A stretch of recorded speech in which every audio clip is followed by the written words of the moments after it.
French ভাষায় আছে Maintenant je vais visiter pour tem viu je t'aime parole forte.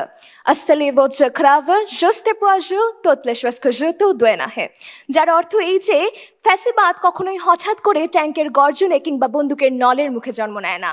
ফ্যাসিবাদের জন্ম হয় সংবাদের শিরোনামে, ক্যামেরার ফ্রেমে আর নিয়ন্ত্রিত শব্দ চয়নে।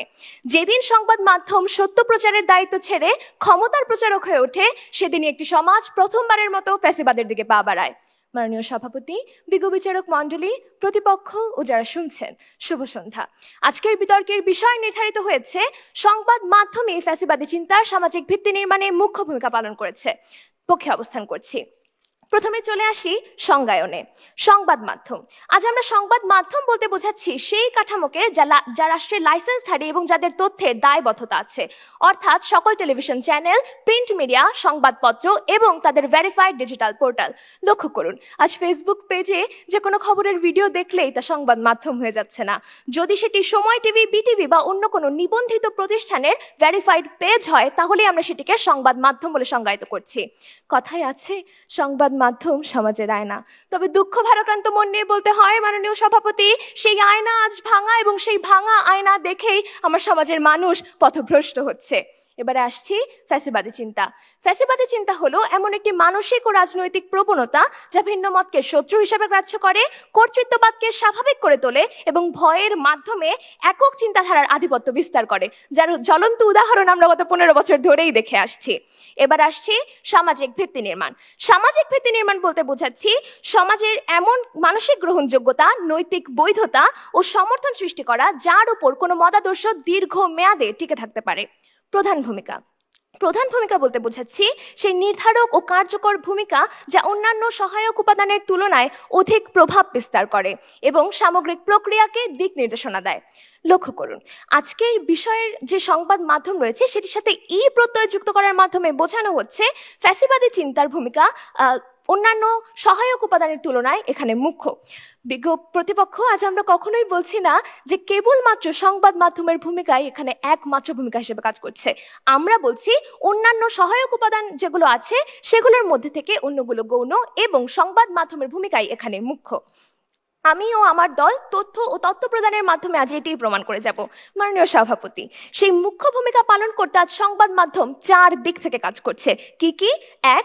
সত্য বিকৃতির মাধ্যমে জনমত নিয়ন্ত্রণ। 2. ভয় ও ঘৃণার রাজনীতি তৈরি। 3. ভিন্নমত দমনে নৈতিক বৈধতা প্রদান। ও 4.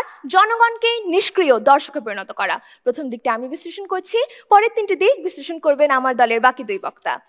মাননীয় সভাপতি, সংবাদ মাধ্যম যখন সম্পূর্ণ মিথ্যা বলে না, অর্থাৎ অর্ধ সত্য বলে, যখন সত্যের একাংশ আমাদেরকে দেখায় ও অন্যাংশ সম্পূর্ণভাবে আড়াল করে যায়, তখনই শুরু হয় সবচেয়ে ভয়ঙ্কর নিয়ন্ত্রণ।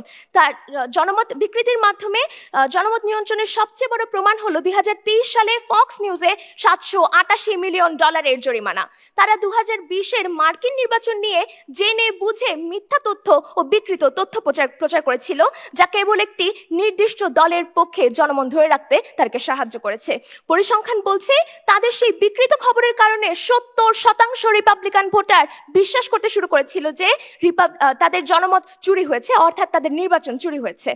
সংবাদ মাধ্যম যখন তথ্য বিকৃতিকে অস্ত্রের রূপ দেয়, তখন জনমত আর স্বাধীন থাকে না, সেটি পরিণত হয় ফ্যাসিবাদের দাসে।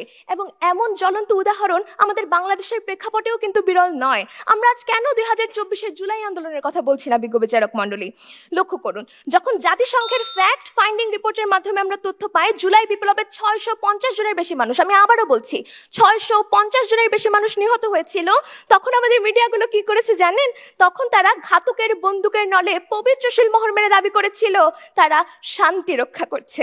যে মিডিয়া 650টি লাশকে কেবল দায়িত্ব পালন বলে ট্যাগ দিতে পারে, সেই মিডিয়ায় কি আজ ফ্যাসিবাদের প্রধান খুঁটি নয়? প্রশ্ন করে যাচ্ছি বিজ্ঞ প্রতিপক্ষের কাছে। এই মুহূর্তে একটি ঘটনা মনে পড়ে গেল।